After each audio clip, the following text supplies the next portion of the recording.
Welcome to another episode of the Straight Up Chicago Investor Podcast. I'm tonship 𝗏𝗏𝗃. With me, as always, is Mark Ainley. Mark, we haven't talked about GC Realty in a while. How are things going over there? Oh, there's a lot going on. We just did we follow the Traction model. Any small business owners there or medium-sized business owners, read the book Traction.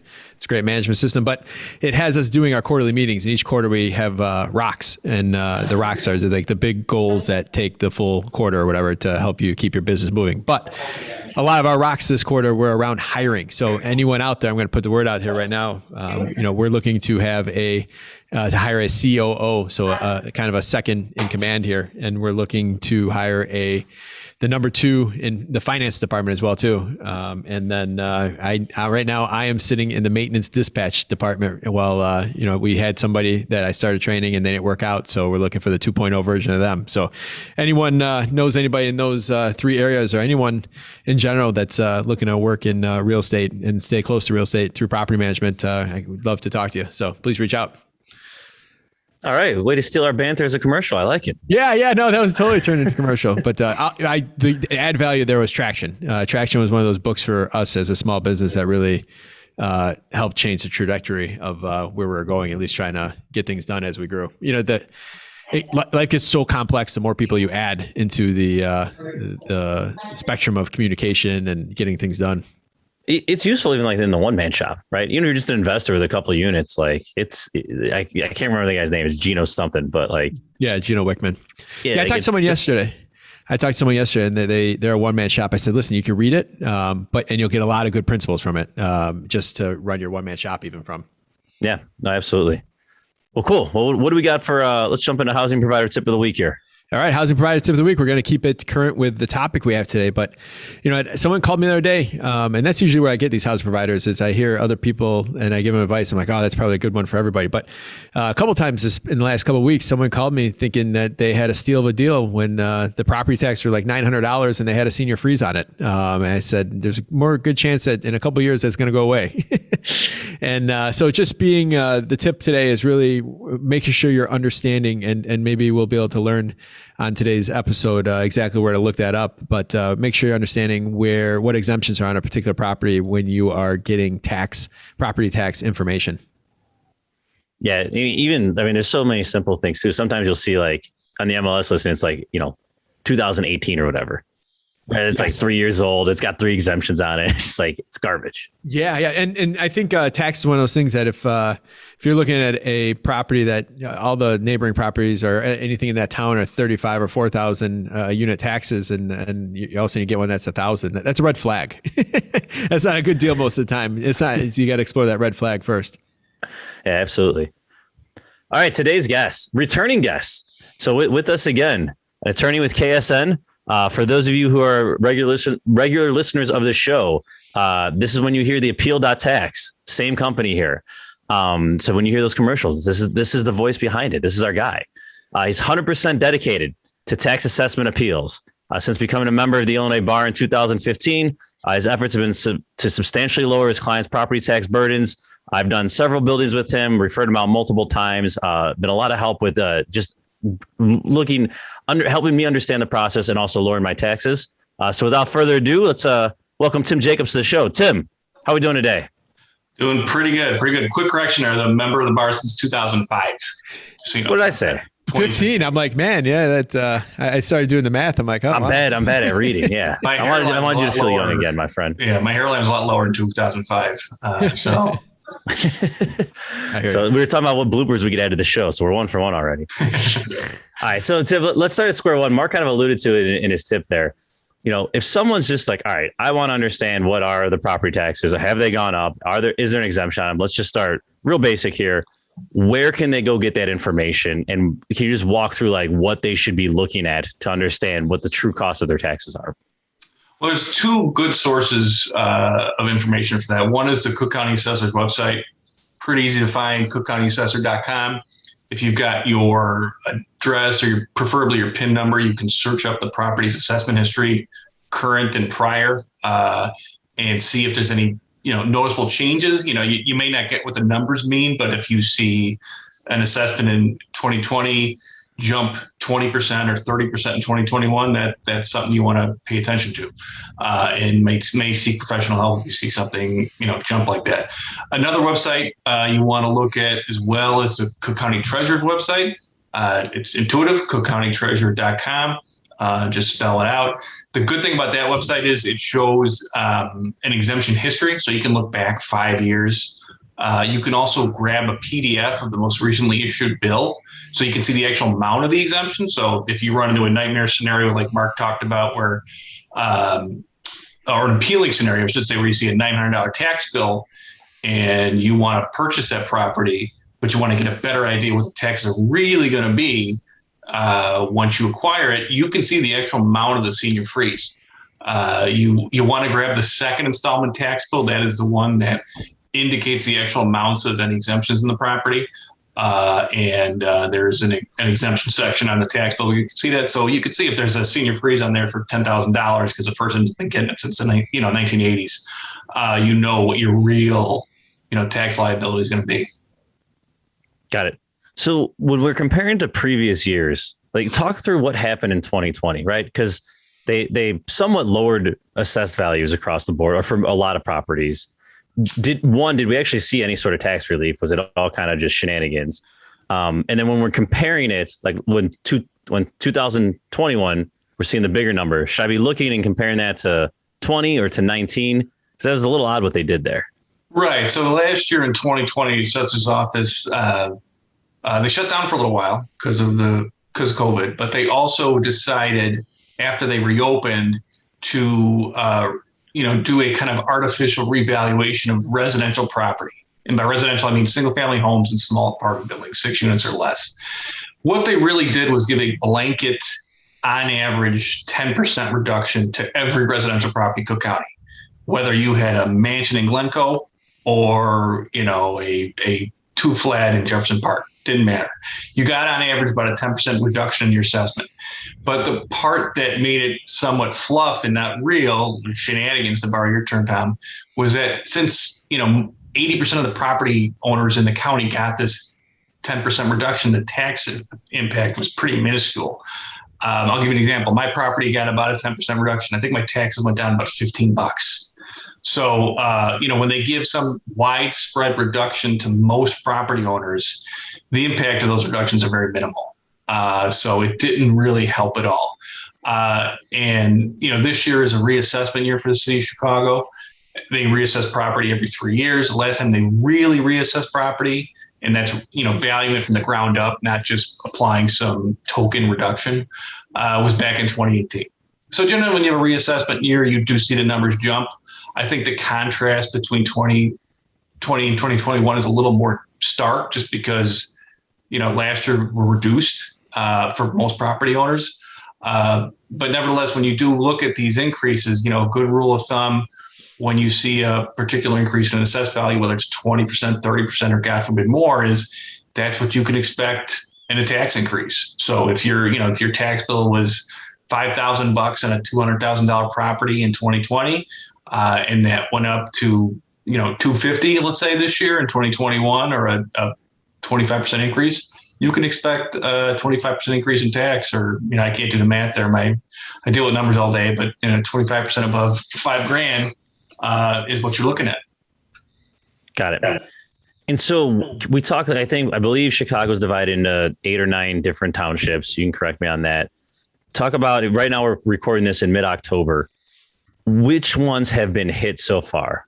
Like, I know Jefferson. I know the ones up in Rogers Park. What can you talk through? Like, what has been hit and what have you seen in these different areas? Maybe like a 2 to 3 sentence rundown on every one that's come out so far. Sure. So there's you're pretty close there. There's 8 townships in Chicago. There's 38 townships in Cook County, but 8 of them are in the city. The ones that have opened so far are Rogers Park, Jefferson, West Chicago Township, which is essentially the West Loop and the neighborhoods beyond it. The North Chicago Township and South Chicago Township. And again, that's like North and South Loop, plus the periphery of neighborhoods, above and below that. The increases for residential property have been palatable. And it's been about 15 to 20% increase on average. But for the larger apartment buildings, in commercial property has been exponential. I've seen increases as high as 115%. I think that was the increase for commercial properties in West Chicago Township, and that includes apartment buildings of 7 units or more. Rogers or Jefferson, I think, was about an 80% increase for those types of properties. North and South Chicago were 60 and 80% as well. So those property owners are realizing significant assessment increases that, if they don't appeal that, are going to hit their bottom line come this time next year when the second installment tax bill comes out. There's a few townships that have yet to be open. Notably, Lakeview Township is the biggest one. That's Lincoln Park and Lakeview area, Wrigleyville. Lake Township, which is a big area, a big swath of the southwest side. It's basically like the Jefferson of the south side, and then Hyde Park. Those are coming out probably in the next 30 to 60 days. I think they want to get them all out by the end of the year. There's still opportunities to appeal. If you've got a property in the north or south of Chicago Townships, your deadlines to the assessor's office are still open. North closes this Tuesday. South closes November 1st. If you got a property in Rogers Park, Jefferson, or West Chicago Township, the assessor window is closed, but you still have an opportunity to appeal to what's called the Cook County Board of Review. You might have, I wouldn't be too worried if you missed that window to the assessor's office. They're the office that creates the new assessment. They're pretty firm about their numbers. They don't like to correct themselves, so you don't get too many reductions at that office for many property owners. So if you miss that window, you can still go to the Board of Review. The Board of Review is essentially an oversight agency over the assessor's office. They review those assessments after the assessor certifies the township, which he hasn't done any of that yet, which I can get to in a minute. But so there's still opportunities to appeal no matter where you are in Chicago. It's just that certain property owners still have 2 bites at the apple and others have just 1. With some of the initial ones that have been reassessed already this year, it seems like there's a lot of people with sticker shock. Like, what's like the politics behind it, or what's the numbers, or what's the rumors behind like kind of these sharp increases people are feeling? Well, there's a newer Cook County assessor in place. He was elected in 2019. These type of shockwaves, Mark, reverberated in northwest suburbs at that time. And that was his first time at reassessing property. And a lot of my clients in Evanston and Barrington and those types of areas were basically making the same complaints that Chicago property owners are now. They have a different view of assessment processes. They essentially that assessor came in the office on the campaign promise that commercial property, which does include your large apartment buildings, were undervalued by prior administrations. So they're here to quote unquote correct that undervaluation. So they've been instituting a new model that in terms of its effects has greatly increased the valuation of commercial properties. On residential property, it's been somewhat about the same, although there are some nightmare scenarios. I can give you an example of a home in Jefferson Park that last year was assessed at about $185,000. Might have been a little low, probably should have been more about $2.25. They got their assessment notice and they got revalued at $349 million. So here's hoping they have their homeowner exemptions. Essentially there's a new sheriff in town, to put it bluntly, and they are operating differently than prior assessors. That all makes sense. So Tim, so let's say I see my assessed value go up dramatically, but let's say that's common for the block I'm on. I'm on a block of 3 units in Portage Park, and we all went up to the same amount. So now my assessed value is still in line. My new assessed value is still in line with the neighborhood. Do I have a chance to appeal here, even though my value has gone up? Like, how do you fight that? There's a couple ways to fight it. One common method is you do look at your neighbors. Is there some type of lack of uniformity in assessment? Is there similar properties that are for whatever reason being assessed lower?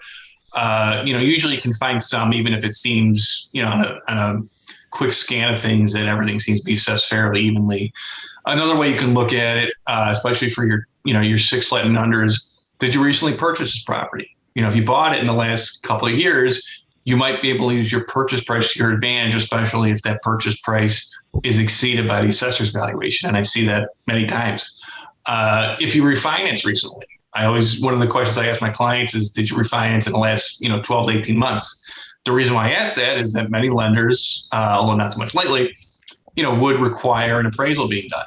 So if you had an appraisal on the property that you already paid for, and that appraisal shows that the assessor's valuation is excessive, that's something you can use as well in your appeals.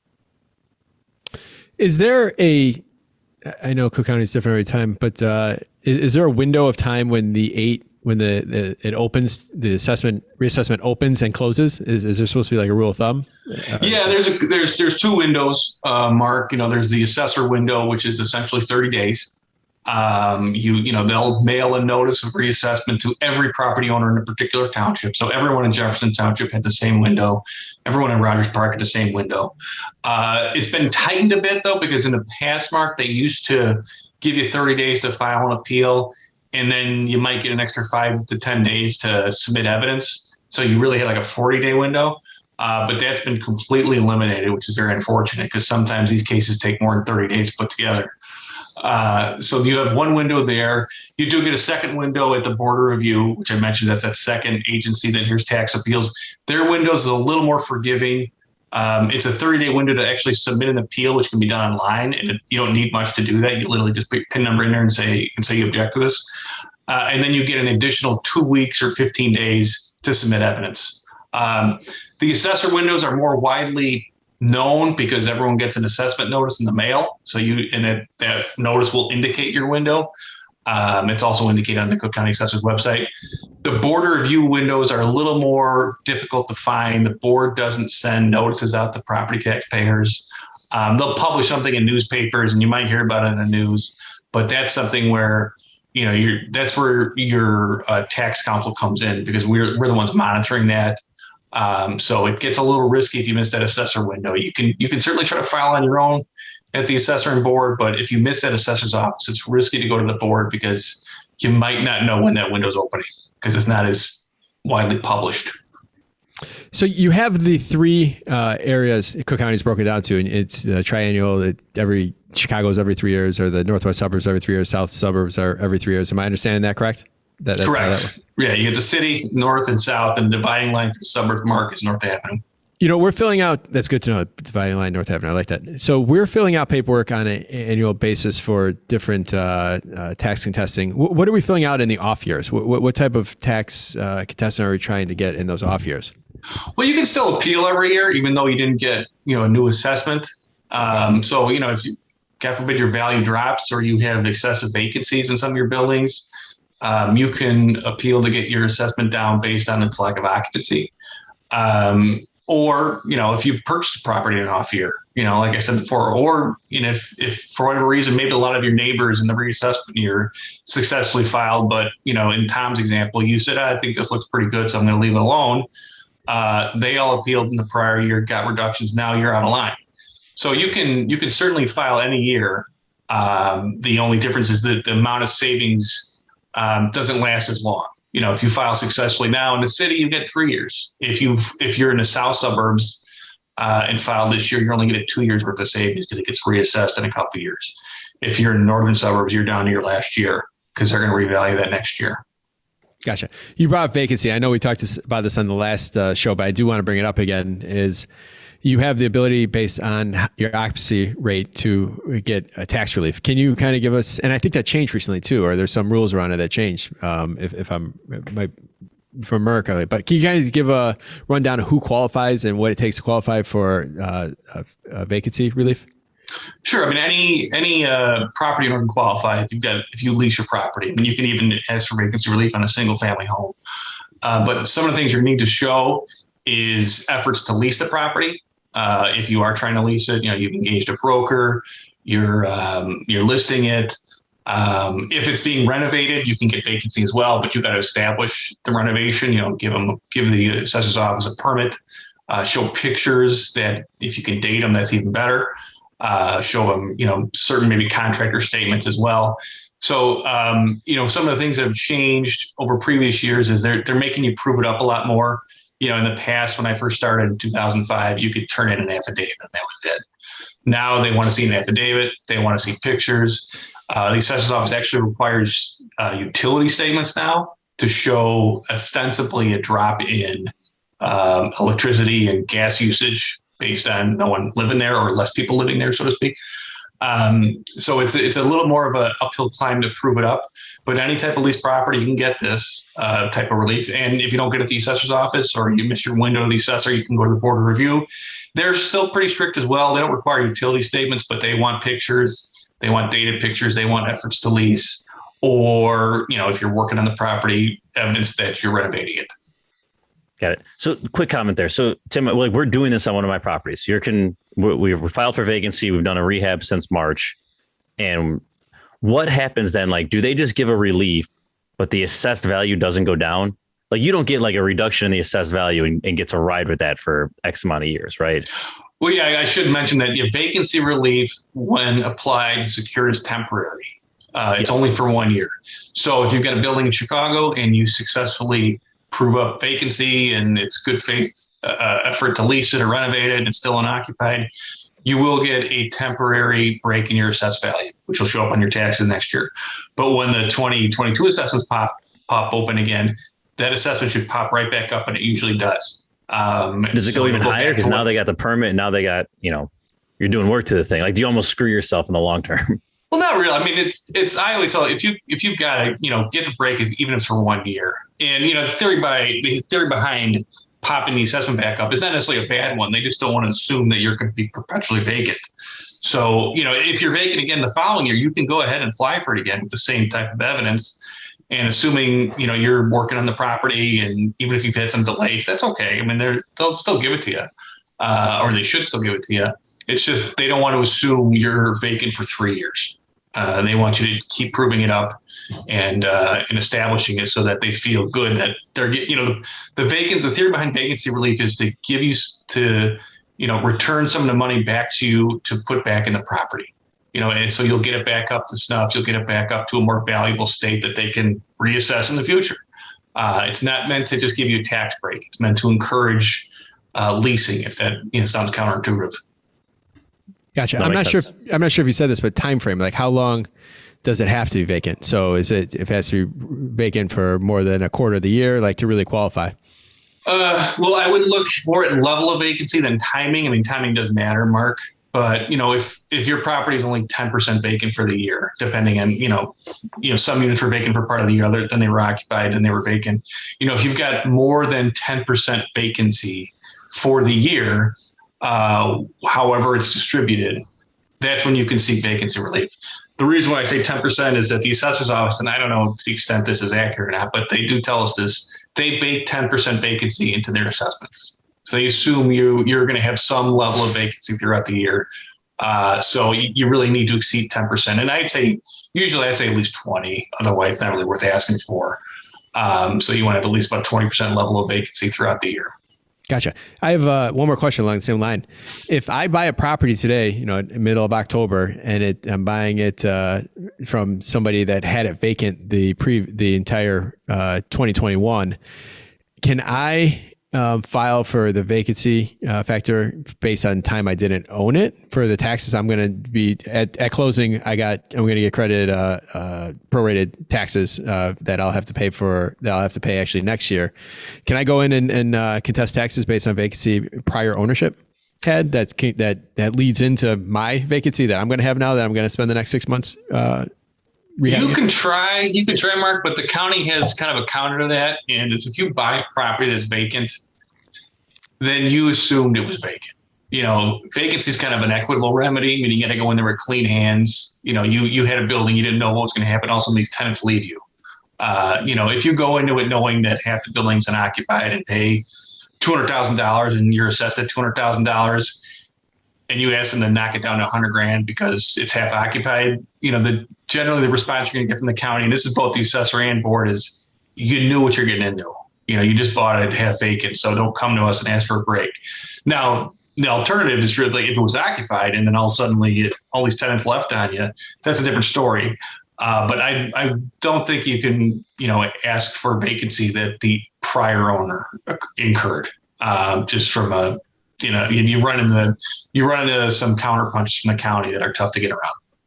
What about everything we've gone through for the last 18 months? As far as, is there any sort of relief or, similar to the vacancy of like non-paying tenants? Like if a tenant, I feel the same pain with a tenant that's not paying than I do a vacancy. Is there anything around that's came out that we should be aware of? Well, yeah, that used to be a non-paying tenant was not a basis to get vacancy relief because there was two things you had to establish. First, there was the place was unoccupied and you weren't getting rent. When in the past, if you just had a non-paying tenant, they would tell you, well, you got to evict that person. That's not our problem. Yeah. Last year, the Board of Review did accept economic vacancy arguments, which are you got a tenant there, so it's not really vacant, but they're not paying. And you'd prove it up by looking at your 2019, profit and loss, and then compare it to your 2020. So they did accept it last year. I believe they'll probably accept it to a certain extent this year because we've got this, we've had an eviction moratorium. So tenants have got a stronger hand than they ever had in Chicago, which is, pretty impressive. So I believe they will entertain those arguments. I'm not so much sure about the assessor's office, but I believe the board will, but that remains to be seen. They haven't opened yet. So it's not certain if they will, but given the environment, I'd be willing to make those arguments on my client's behalf. I feel pretty good about them. Got it. So Tim, it's an odd time to be analyzing, like, let's move to commercial buildings real quick. It's an odd time to be analyzing them, especially if you're in Lakeview and you don't know what these taxes are going to do. Is there a general rule of thumb? I've heard guys say like, well, your taxes are probably going to be 15% or 18% of the gross rent.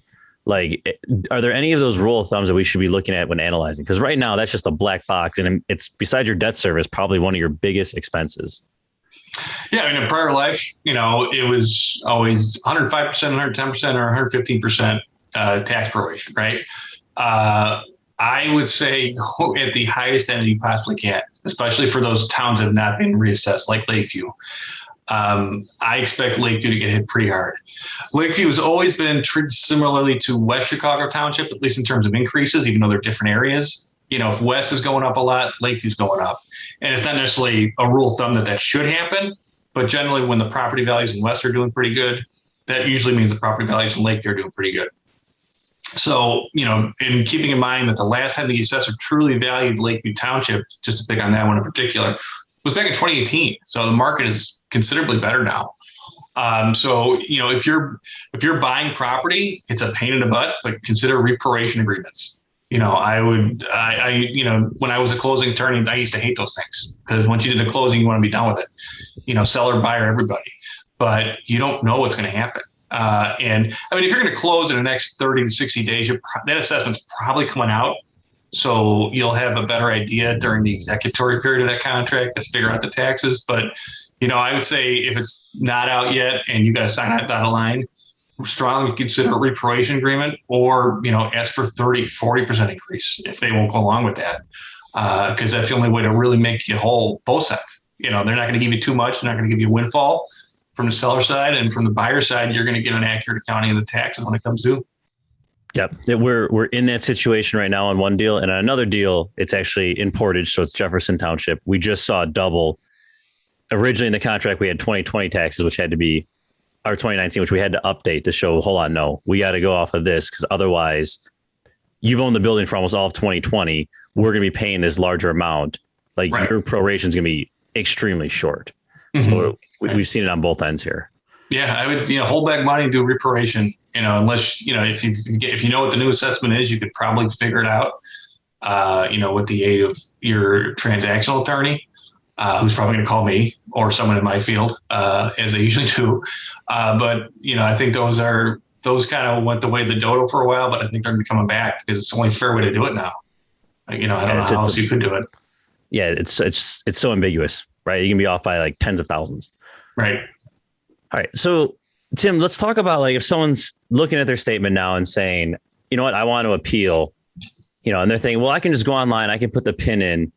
What does someone like you provide? Like talk through that, because I don't think everyone understands everything that goes into winning this argument. Like what are you putting together and preparing and putting in front of the board to say, hey, this shouldn't be assessed at 500. It should be at X. Sure. The nice thing about these appeals for homeowners is that they do make it easy to appeal. Everything's online now. You can sit at home on a Saturday night, find what you think are good comparables, submit them, and hope for the best. But I've been doing this for 15 years, and not only do I, look for comps, but I also look at the decisions I get back. And especially with the case of the board review, I could see the board's analyst notes, and those notes tell me a lot. They tell me what the county likes to see in their comps. What you might think is a good comp is not necessarily what the county might think is a good comp. So after having to do this for 15 years and, thousands of homeowner appeals, I have a pretty good feel for what the county's looking for when I submit this. So with that in mind, I know what to look for ahead of time, when I'm preparing the appeal. Whereas a homeowner who does this once a year, once every 3 years, they're not going to know. They might find a few houses on their block that are somewhat similar, that are assessed lower, that should indicate a lower assessment. But there's finer details that the county's looking for in these comps that only someone who's done this as long as I have, or is through thousands of appeals that I've done, would know. And I'll give you a good example. Years ago, my firm represented this homeowner in I think it was Glencoe, and him and his wife were engineers, and they filed their own appeal in the assessor's office, and they got denied, and they just couldn't believe it. They did all this work. They had no idea why this case was denied. And they came to our office and dropped off boxes and boxes, like bank boxes, of documents they submitted to the county in this appeal. And they asked me to look at it and say, well, what's missing in there? And I told them, I'm not looking at that. And they were very frustrated. I said, why are you looking at it? I'm not looking at it because the county didn't look at this.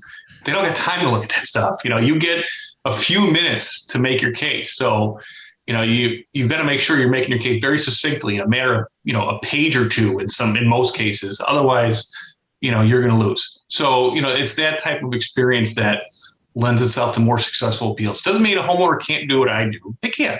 But, more often than not, they're going to miss stuff, and they're going to give too much or too little, where having practiced for these places for, 15 years, I know just the right amount of information to give the county to get the results my clients are entitled to. That's an awesome story. I love it. It's so true. Doing too much when you don't have to sometimes doesn't even make sense, especially in the city. So awesome. As far as commercial real estate goes, and when I say commercial real estate, maybe talking about retail or industrial, is there any big that's always feels like every that's always got big jumps, or we always get a large intake of people wanting to sell their building whenever those letters come out on the true retail or commercial or industrial side. Anything new on that front that we can you can share with us? Just that they're the ones bearing the brunt of the new assessor's policy on, revaluing those types of properties to get them back up to what their office thinks is a true market value. When you hear the nightmare stories about 80% increases, 100% increases, it's usually if you had a Venn diagram, they're getting most of those types of increases. And I don't know the reason for that, because when I get these cases from clients, they are, I wouldn't say easy to prove up, but pretty simple. These, especially the income cases, it's a lot like when you're underwriting property to buy. You look at the NOI, you get your rate of return you're looking for, and you capitalize it. There's what the property's worth. When I do that and compare it to the assessor's numbers, they're so far out of whack, it doesn't make any sense. So in terms of those types of properties, those are the ones I would encourage most to appeal. Some homeowners, like I mentioned, aren't getting treated too bad. They're getting, 15, 20% increases, which in a reassessment year really isn't that crazy. That makes sense. If you assume residential property increases at, what's the rule of thumb, 7% a year, it's been 3 years. 20% is okay. But, when you've had an 80 to 115% increase for some of these commercial properties, especially given the year we've had, or year and a half, I should say, that makes no sense. So anybody, if you're a tenant and you're in a triple net lease, you want to pay attention, because your lease payments are going to go up. And by the way, those people can file their own appeals. Tenants liable for taxes can file an appeal on a commercial property they don't own. Just a little food for thought. But those are the clients those are the property owners that should be most aggressive about appealing, because some of the numbers, that's the numbers that are so out of whack. And, the way the board review looks at these, they're more, the board looks at it more how investors look at it. And I think the board's probably going to give a lot of corrections to these assessor increases. So, those people should really be paying attention right now. We were we're taking over a 90,000 square foot retail in south suburbs. And my first question with the guy is like, why would you buy this? So the taxes always scare me so much when it comes to that. But his answer was, hey, as long as I can get, as a buyer in Cook County commercial, you have to just get it at a low enough price point that you can absorb $15 a square foot taxes, worst case scenario. So he bought this building, I think, for like $22 a square foot, and his taxes are $10 a square foot. Like, it's something crazy. That's eating up a lot. It's eating up a lot of square footage there, Mark. One of the odd impacts, I should say, of the new assessors' policies and commercial properties. I used to never have sales cases for commercial properties. And the sales cases where you've got a purchase price that helps you. And these are happening every day now. Where like, I don't need your income. I got your purchase price. That's all. That can prove up the case right here. I had cases come in from the northern suburbs. The property is assessed. It was assessed in 2019, so it was assessed by a new assessor. I think it was at $800,000 as an industrial property. Client bought for $500,000, and it was a legit price, fair market value. There wasn't a steal, and so these types of cases now these types of arguments are surfacing now based on the new assessors' policies with respect to commercial and industrial. Tim, you mentioned buying at a steal. One question is, let's say you buy something off market, right? We're not on the MLS, but you got a HUD statement saying, hey, I got this at this price. Can you still use that to help your case? Or do they want to see like, no, we want to see that this went to market and that, X amount of people got to see it and so forth? When I get those that weren't, at least listed at the time on the MLS, I'd like to find canceled listings, is what I usually take in those cases is like, if I don't see if there's no MLS that was current, I like to utilize canceled listings just to show that there was if the price dropped flat, at least you can show like this is a market value transaction. Yeah, it sold for a lot less than it was previously listed at because it couldn't fetch that price. So that's market value. Those are a challenge, though. Those are a challenge. The county does look skeptically on that. One thing you do want to see, though, is that the seller gets some equity out of this. If they made some money on it, it's a little easier to sell. If they end up bringing money to closing, then that's a tough sell because that seems it was distressed and they just had to get rid of this thing. But if you don't have an MLS, try looking for cancel listings, or a statement from the broker saying, yeah, this is the best they can do here. Got it. Cool. So everyone's freaking out about this now. Where do you see long term, right? Like, are we just every 3 years in the counties you're at, are you going to see these giant increases? Like you got to feel a lot of job security right now, I guess. Yeah, I do. I don't mind talking people off ledges, but these are too many people. I'm talking off ledges. I've done it my whole career, but the volume is a bit much now. We shall see. I mean, next year is 2022. That will be the northern suburbs get reassessed. It'll be the assessor's second crack at that. So, I think if you see these types of increases again, it's going to be very problematic. And I mean, it is an elected office, though, so people can vote. If they don't like these policies, the Cook County assessor is an elected official. You can vote him out. I think he's up for election next year, I want to say. And so that's one solution. Or, you can just deal with it and be ready to appeal your assessment if it's too high. One thing I want to tell your listeners is that these assessment increases are happening now. And obviously outside of encouraging them to appeal it, which they should, when this shows up in their tax bill is going to be a bit delayed. They're going to get their first installment next February, March. No problem. That's always 55% of last year's bill. They can calculate that now and the county will get those out. The second installment tax bill, which will reflect any changes in the assessment, might not be coming out until October next year. And the reason being is that the assessment process is so far behind. The appeals are so far behind that the county may not wrap them up until, late next summer, which, they can't calculate tax bills until all these appeals are done. 3 years ago, the border review was already done with maybe half the county.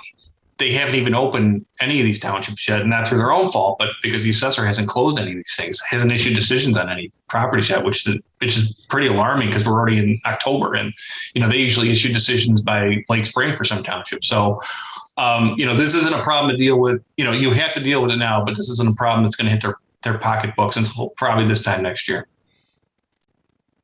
Got it. That all makes sense. Good stuff there. Mark, anything else? No, that's it's a lot. So there's a lot of great information here today for people looking to buy or looking. Yeah, that's awesome. Let's do it. Let's wrap this up then. All right. So as we'll just say KSN in general, like as far as the tax appeal division, like how have you guys been competitive? What's been your advantage over your competition? Well, we're primarily an association law firm. We represented community associations for 35 years. We've always done tax appeals, but I came on board at that firm in 2014. So we started doing these, more frequently and exclusively on our clients' behalf. We've expanded recently. We've merged with another firm, my former firm, Law Office of Gary H. Smith. He's merged firms with us. So we've expanded the type of properties we handle. Gary's office, primarily handles single family homes and commercial and apartment buildings. So we broadened the types of properties we did. I mean, we did those appeals anyway, but we do them with a lot more frequency. So we're really growing, and we can handle a greater volume than we ever had before, as well as diversity. Tim, what's one piece of advice you would tell someone looking to buy their first property here in Chicago in this environment? Definitely it's not intuitive, but look at the old tax bill. It's so readily available now that it wasn't when I was buying property, 10, 12 years ago. You can find tax bills online. You can find assessed values online. You want to watch, you don't want to hit that pitfall of that person who bought a property with really low taxes and they thought they're getting a steal, but it turns out there's a senior freeze on there. So, mortgage rates are still low. It's a great time to buy. Prices are a little elevated. It's going to be coming down a little bit, but you don't want to get stuck with a ticking time bomb on taxes. You don't want to buy a money pit. And you guys deal with money pits more in terms of structure, but it could also be a money pit when it comes to taxes. So you definitely want to pay attention to these things now, especially if you're going to become a homeowner. You're going to know them soon enough, so you might as well know them ahead of time. Nice. Love it. We'll have to put those links in the show notes. All right. We asked you this question during COVID when you were on last time. So now that we're kind of post-COVID, what do you do for fun? What do I do for fun? You put me on the spot here, guys. I have very good neighbors, Tom excluded, that I like to get together with. From time to time, we have a lot of families in our neighborhood who like to get together for, Friday night cocktail hours, happy hours, so to speak. That's something common. Getting together with college buddies, once or twice a year that live out of town is also a good time. I went to Marquette University in Milwaukee, and once a year I get together with some friends who went there, and also went to Madison for the Madison Marquette basketball game. So that's always a good time. And we didn't do it last year, obviously, but we look forward to doing it this year. Good stuff. All right, Tim, what's a good book, podcast, or self-development activity that you would recommend to our listeners? I would say I'll give you self-development. One thing I always try to do Can't say happy hour again, though. Yeah, outside of drinking, which is essential, is exercise. I love to run 4 or 5 days a week around my neighborhood in the local forest preserve. I think, exercise definitely helps with physical health, but it also helps with mental health. And these are stressful times, and I find that my weeks and days go a lot easier when I stay committed to exercising 30 or 40 minutes, 3 or 4 times a week than when I don't. And I try to fit that in a work day, just like shower and brush my teeth. So True that. All right. Besides yourself, name one person in your local network you'd highly recommend to other investors as a quality resource here in Chicago. I'm going to name someone I named last time, but somehow the name didn't come through. It's my friend Ted Coleman. He's a real estate agent with Compass. Me and him worked on a lot of deals back in the day when I would do a lot of transactional work. He's a prominent and growing real estate agent in the city of Chicago. He's got quite a portfolio, but he's still, operates like your neighborhood agent who, answer calls, answer emails, and treats you like a family member. So, Tim, thanks so much. You provide a ton of value to our listeners. How can they learn more about you? Is there any way they can provide value to you? Sure. You can look me up at ksnlaw.com. That's my firm's website. We also operate a site for tax appeals called appeal.tax. We make it quite easy to sign up for an appeal and get your questions answered. You just put in your PIN number and some contact information, and we usually get back to you within 24 to 48 hours. Nice. All right. Chicago facts. So, Tim, I know you grew up in Ravenswood, so I had to find something with a Ravenswood tie, and this is a stretch of a tie, but it's there. All right, there'll be multiple choice for you, Mark. So this item, which is probably nostalgic to, I'd say, the early 70s, also has some Ravenwood ties to it. It was invented in the UK, but it was presented at a trade show where it caught the eye of a Chicago entrepreneur who purchased the rights to it. And then before long, it was exclusively manufactured at 1650 West Irving Park. So here's your multiple choice on what was this item. Was it A, lava lamp, B, waterbed, C, the 8-track cassette player, or D, Pop Rocks candy? Go with D, Pop Rocks candy. Tim, what you want to shot at this as well? Sure. I'll go waterbed. Guys, it was the lava lamp. Damn, Irving International was exclusive manufacturer of the lava lamp. We still have in our leases that you're not allowed to have a waterbed, which is kind of funny because I don't know the last time I've seen that. Like it's just kind of kept me making the cuts on our new versions of leases. All right, that's awesome. That's awesome. So much stuff was made here, and I actually learned something every time you get one of those. It's all on the internet, so it's definitely true. Yep, definitely. So, all right, everyone, thank you, Townsend. There's an awesome show. If you head over to straightupchicagoinvestor.com, download our Chicago residential zoning cheat sheet. Awesome information on there. Good to kind of keep on your desktop to reference if you're out looking at properties or you're looking to add value to properties. So check out our Tuesday tip and visit our Facebook page where if you're looking for resources or properties, there's about 700 other people on there that might be able to help you. So thank you guys, and we will talk to you soon. Very good. Thank you guys.